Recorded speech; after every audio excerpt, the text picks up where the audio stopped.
Detail में खबर कुछ इस प्रकार से है कि 7 विदेशी नागरिकों में 6 यूक्रेनियन और 1 अमेरिकी नागरिक गिरफ्तार हुए हैं। उनके नाम, आप इनके नाम से खैर क्या ही मतलब रख लेंगे, ये यूक्रेनियन है, यूक्रेनियन जैसे नाम है।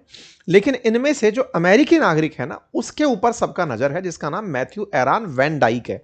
वैन डाइक को इस समय पूरी चर्चा का विषय माना गया। वैन डाइक के ऊपर विकिपीडिया पेज तक बना हुआ है। इन लोगों के ऊपर आतंकवादी साजिश धारा 18 और बीएनएस के धारा के तहत केस दर्ज किया गया है। ये इनकी एक चार्जशीट है जो पब्लिक हो रही है। चर्चा में ये कब आए, जब एनआईए कोर्ट ने गिरफ्तार इनको एनआईए ने पिछले हफ्ते ही गिरफ्तार कर लिया था। अभय दिल्ली के अंदर जो एनआईए कोर्ट है वहां इनको प्रोड्यूस किया गया, तो मीडिया को यह जानकारी लगी। तस्वीरें 16 मार्च को इस तरह से बाहर निकल कर आई, जब एनआईए कोर्ट पटियाला हाउस के अंदर इन्हें प्रोड्यूस किया गया, तब ये लोग दिखाई दिए। तब जाकर के ये हेडलाइन बाहर निकल कर आई कि इस तरह से 7 विदेशी नागरिक भारत में कॉन्स्पिरेसी के जुर्म के अंदर गिरफ्तार किए गए हैं। सबसे जो बड़ी गिरफ्तारी का कारण है वो ये है कि हमारे इन पूर्वोत्तर राज्यों में कोई भी विदेशी नागरिक बिना परमिशन के एंट्री नहीं कर सकता। पूर्वोत्तर राज्यों के अंदर एंट्री के प्रावधान हैं, क्योंकि पूर्वोत्तर राज्यों में प्रोटेक्टेड एरिया परमिट चलता है, रेस्ट्रिक्टेड एरिया परमिट चलता है, परमिशन लेकर एंट्री करनी होती है। यदि आपको मिजोरम में एंट्री करनी है तो आपको प्रोटेक्टेड एरिया परमिट लेकर के ही एंट्री कर सकते हो, फॉरेन रजिस्ट्रेशन ऑफिस के माध्यम से।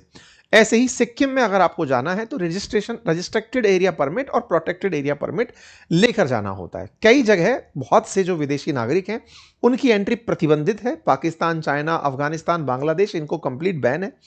ऐसे में बहुत सी जगह पर जहां प्रतिबंधित है वहां पर ये व्यक्ति एयरपोर्ट से उतरकर जाते हैं, बॉर्डर क्रॉस करके दूसरे देश जाते हैं, भारत के खिलाफ इंसर्जेंसी की साजिश रचने वाले लोगों को ट्रेनिंग देते हैं, उन्हें ड्रोन मंगाकर ड्रोन सप्लाई करते हैं।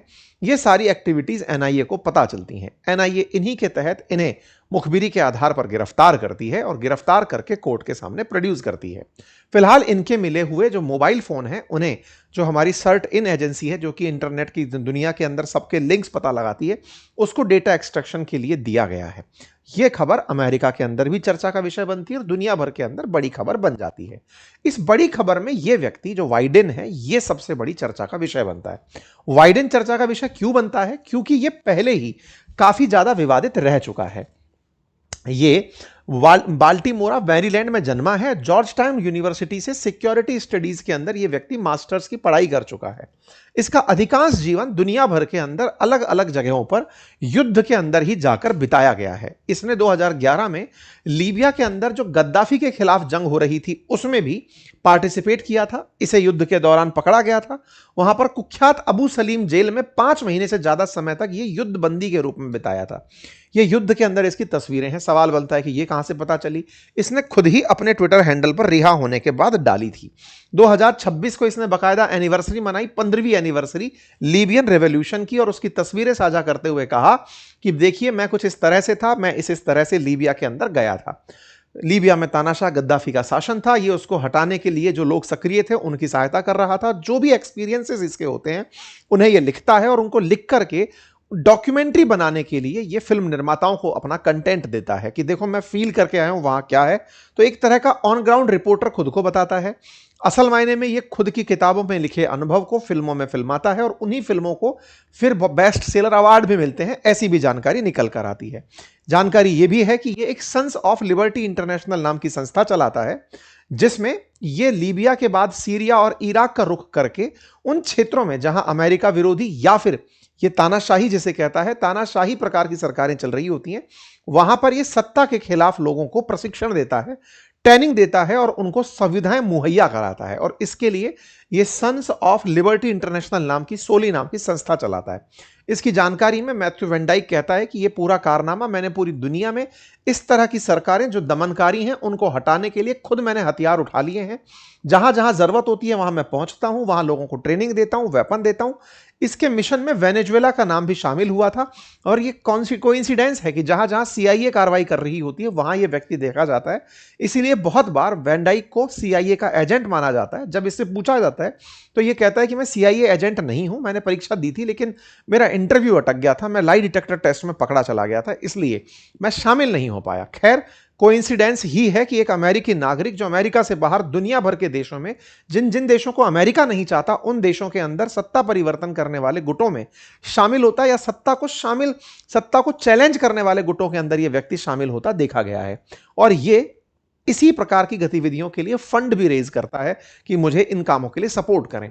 चाहे यूक्रेन युद्ध रहा हो, वेनेजुएला रहा हो, इन सब में यह सक्रिय रूप से पाया गया है। इसीलिए खुद को फ्रीडम फाइटर बताने वाला यह व्यक्ति क्या खुफिया एजेंसी का मोहरा है, यह एक बड़ा सवाल बनता है, क्योंकि इसने अपने अनुभवों के आधार पर पॉइंट एंड शूट नाम की एक डॉक्यूमेंट्री भी बनवाई, जिसको ट्रिबेका फिल्म फेस्टिवल के अंदर अवार्ड भी मिला।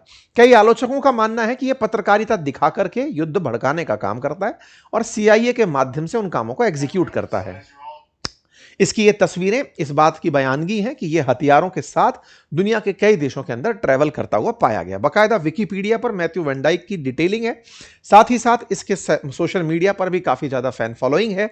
अगर आप इन सब बातों को रिलेट कर रहे हैं तो रशिया का एक वैगनर ग्रुप है, उससे शायद आप इसे रिलेट कर पाए, जो कि भाड़े के सैनिक उपलब्ध कराता है, जो कि दुनिया में कहीं भी लड़ना हो वो भाड़े के सैनिक उपलब्ध कराता है। कुछ वैसा ही इसने अपना संगठन बना लिया है। हमारे लिए ये चिंता का विषय इसलिए है क्योंकि बांग्लादेश के अंदर जिस तरह से मोहम्मद यूनुस रहे और उन्होंने भारत विरोधी जो हरकतें करी, उन हरकतों से, और उसी बीच में अमेरिका का यह बयान आना कि मैं भारत को चाइना जैसा कंसेशन नहीं देना चाहता, यह समझाता है कि कहीं अमेरिका की वाकई में CIA पूर्वोत्तर भारत में भारत सरकार के खिलाफ कुछ खराब तो प्लान नहीं कर रही है, कुछ ऐसा तो प्लान नहीं कर रही है जो भारत के लिए चिंता का विषय हो।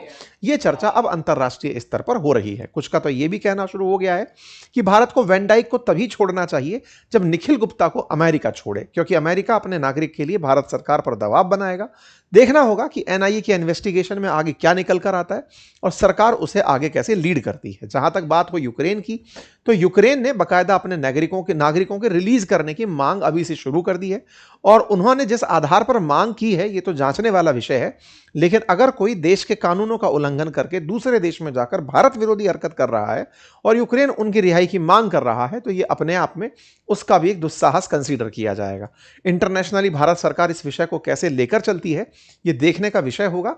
फिलहाल के लिए आप लोग इस विषय पर क्या सोचते हैं जरूर बताएं। आज की ज्यादा जानकारी जो अभी अपन सेशन करने वाले थे उससे पहले निकलकर भारत के अंदर अमेरिकी राजदूत सरगई गौर की हाल ही में डोभाल साहब से मुलाकात हुई है। इस मीटिंग के मायने निकाले जा रहे हैं। हो सकता है कि डोभाल साहब यहां पर निखिल गुप्ता की रिहाई में वैन डाइक की रिहाई का एक्सचेंज मांगे। जो भी है, जो भी होगा वो आपके सामने होगा। फिलहाल के लिए इतना ही।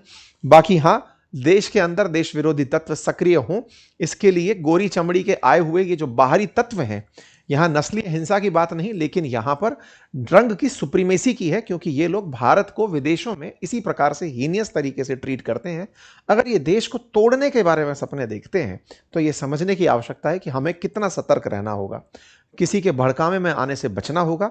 देश विरोधी ताकतें आप ही के बीच में रहकर आपको देश के खिलाफ भड़काकर देश के विघटन में आपका इस्तेमाल ना कर लें, इसलिए सचेत रहिए और पूरी तरह से देश की सुरक्षा में अग्रसर रहिए। बाकी फिलहाल के लिए आपके लिए रिक्वेस्ट यही है कि आप चैनल पर जाएं, उसे सब्सक्राइब करें, उन लोगों का साथ बने, साथ दें जो ऑलरेडी हमें सब्सक्राइब किए हुए हैं और हमें निरंतर हमारा काम करने का साहस देते हैं। बहुत बहुत धन्यवाद।